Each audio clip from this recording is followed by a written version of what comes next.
আমরা এসেছিলাম এই গুরুদঙ্গল লেকে। দেখো লেকটা কি সুন্দর লাগছে, ওখানটা নীল পুরো। এখানে একটু ঘোরা টেপার, ওখানটা পুরো নীল, মধ্যেখানে বরফ এখনো আছে, গলেনি। তো আমাদের ঘোরা কমপ্লিট গুরুদঙ্গল। এবার আমরা বেরিয়ে যাবো আস্তে আস্তে নিচের দিকে। চলো এগোই। তো বেরিয়ে পড়ি দ্য মাইটি গুরুদঙ্গল লেক থেকে। অনেক হয়েছে, বেশিক্ষণ থাকা উচিত নয়। নামো আস্তে আস্তে।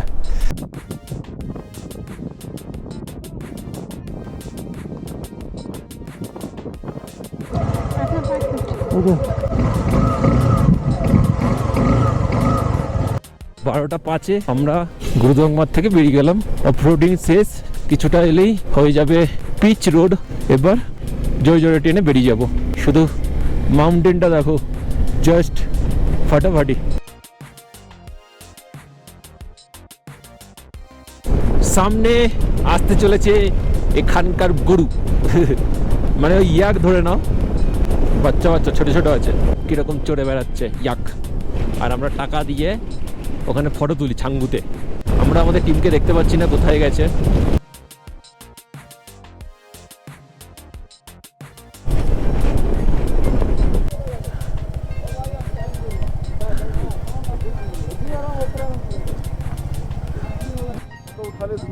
কিসে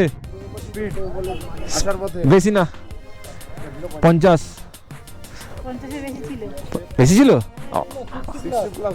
আমি তো দেখিনি। তুমি ঠিক আছো এবারে? হ্যাঁ আমি ঠিক আছি। হ্যাঁ এই অক্সিজেনটা এর আগেরবার টানেনি, ওর জন্য হয়েছিল না। এবার তো লাগাতার টানছি, পারফেক্ট ছিল।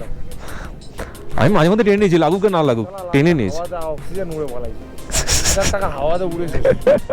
1000 টাকা যায়নি, 700 টাকা কত আর ইউজ দিচ্ছে, গল্পই তো ইউজ দিচ্ছে। গুড, ভালো লাগছে। না না, তুমি আরেকটু থেকে আসতে পারতে। কি বলে তুমি?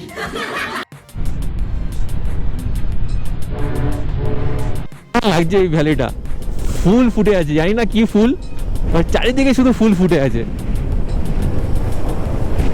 আরে লাভলি।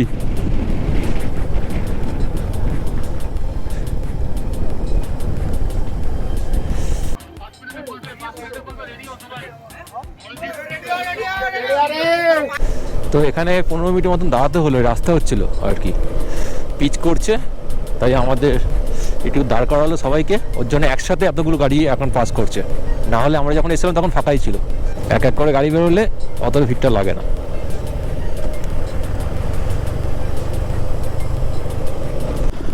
লাচেন থেকে বেরিয়ে যখন গুরুদঙ্গল যাবে না, তখন প্রথমে এই রোডটা পড়বে তোমাদের জন্য।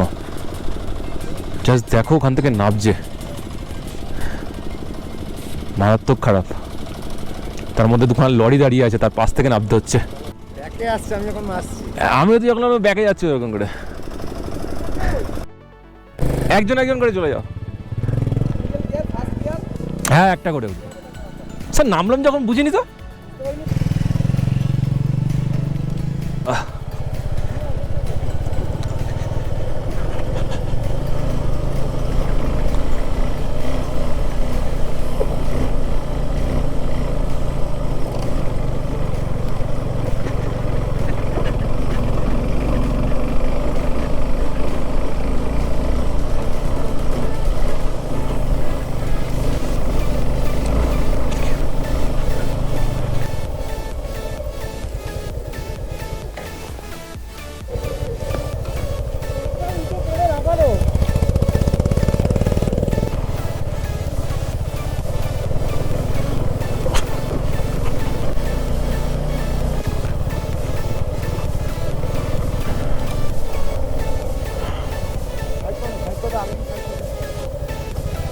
তো আমরা গুরুদঙ্গমার ঘুরে এসে এখন বেরোচ্ছি লাচুকের উদ্দেশ্যে। এখানের হোমস্টেতে আমাদের লাগেজগুলো ব্যাকআপ ভেহিকেলে তোলা হয়ে গেছে।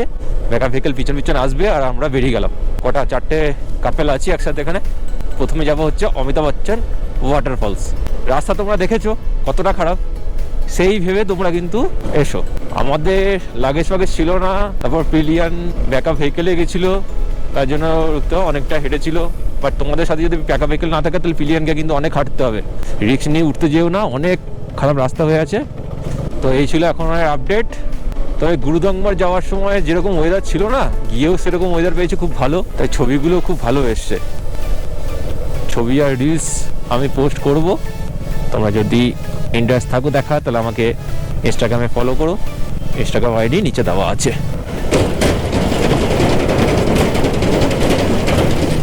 ওই একই রাস্তা, যে রাস্তা দিয়ে আমরা গেছিলাম লাচেন, সেই রাস্তা দিয়ে আমাদের ফিরতে হচ্ছে। ওখানে একটা তিন মাথার রাস্তা পড়বে, সেখান থেকে আমরা লাচুংয়ের দিকে রাস্তাটা নিয়ে নেবো। লাচুংয়ের পথে এগোচ্ছি। এখানে মার্কিং করাই আছে, তোমাদের কোনো টেনশন নিতে হবে না। তো তোমরা দেখতেই পাবে লাচুং আর লাচেন কোন দিকে যাওয়ার পথ। সন্ধে হয়ে আসছে, প্রায় 5:16 বাজে। অ্যাকচুয়ালি রাস্তা খারাপ বলে অনেক দেরি হয়ে গেছে, নাহলে আরও আগে হয়তো যাওয়া যেত। লাচুংয়ে যাওয়ার রাস্তাটা কিন্তু খুব ভালো। তোমরা দেখতে পাচ্ছ সামনে রাস্তার কন্ডিশন, এরকমই রাস্তা চলে আসছে। হ্যাঁ, একটু ডিক্লাইন এরকম আছে, নর্মাল পাহাড়ি যেরকম হয়, কিন্তু রাস্তা খুব ভালো করা। এখন আমরা এসে গেছি অমিতাভ বচ্চন ওয়াটারফলস। এতটা লম্বা, এর কারণে এটাকে অমিতাভ বচ্চন ওয়াটারফলস বলা হয়। এখানে আবার গান চলছে, নাচ হচ্ছে, খুব সুন্দর একটা ওয়াটারফলস। এখন আমরা আছি অমিতাভ বচ্চন ওয়াটারফলসের সামনে।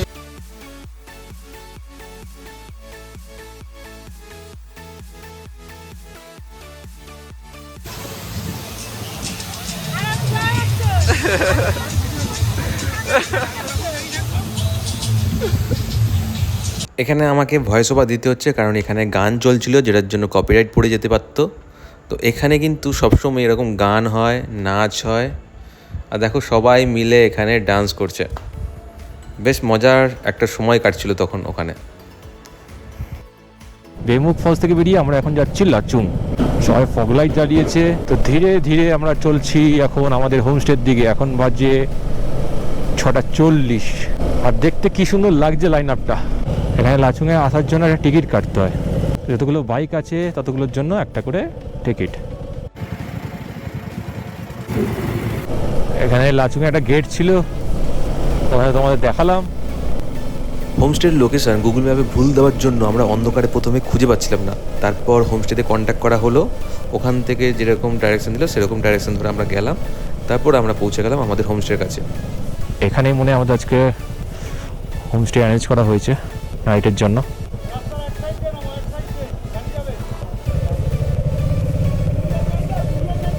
না না না, আস্তে আস্তে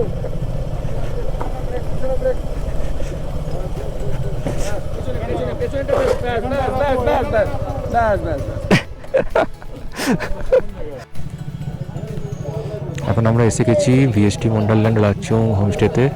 হোমস্টের সামনে বাইকগুলো সাজিয়ে সাজিয়ে পার্ক করা হচ্ছে। কালকে সকালে তোমাদের হোমস্টেটা ভালো করে ঘুরিয়ে দেখাবো। এসেছি প্রায় 20 মিনিটের মতন হয়ে গেল, তা এখনও বাইক পার্কিং চলছে। এক জায়গায় এতগুলো বাইক ধরছে না, তাই অন্য জায়গায় বাইকগুলো রাখার চেষ্টা করা হচ্ছে। এই এখন কন্ডিশন, সবাই খুব ক্লান্ত। ফাইনালি আজকে আমাদের হোমস্টে ভিএসটিএম ওয়ান্ডারল্যান্ডে আমাদের রুম অ্যালোকেট হয়ে গেছে। রুমে একটা বেড আছে কিং সাইজের, দুপাশে দুটো টেবিল আছে, আমরা হেলমেট রেখেছি খুব সুন্দরভাবে। একটা আলমিরা আছে, তাতে কোনো দরজা নেই, আর কম্বল দিয়েছে কারণ ঠান্ডা আছে। আর বড় জানলায় পর্দাও দেওয়া আছে খুব সুন্দর। আর এইরকম আলমিরা, সব ড্রেসগুলো ঝুলিয়ে রেখেছি, এরকম লাগেজগুলো ফেলে রেখেছি। ধুলোভর্তি লাগেজ, ধুলোভর্তি আমরা। এবার একটু ফ্রেশ হয়ে নিই, তারপর যাব খেতে। সবাই ফ্রেশ হয়ে চলে এসছে ডাইনিং এরিয়াতে। এখন আমরা চা খাচ্ছি, গরম গরম চা, কারণ লাচুংয়ে আছে প্রচুর ঠান্ডা।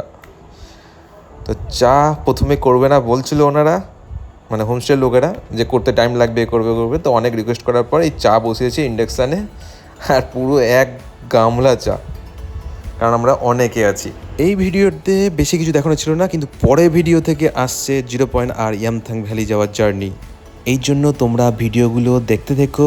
দেখা হবে তোমাদের সাথে নেক্সট ভিডিওতে। টাটা।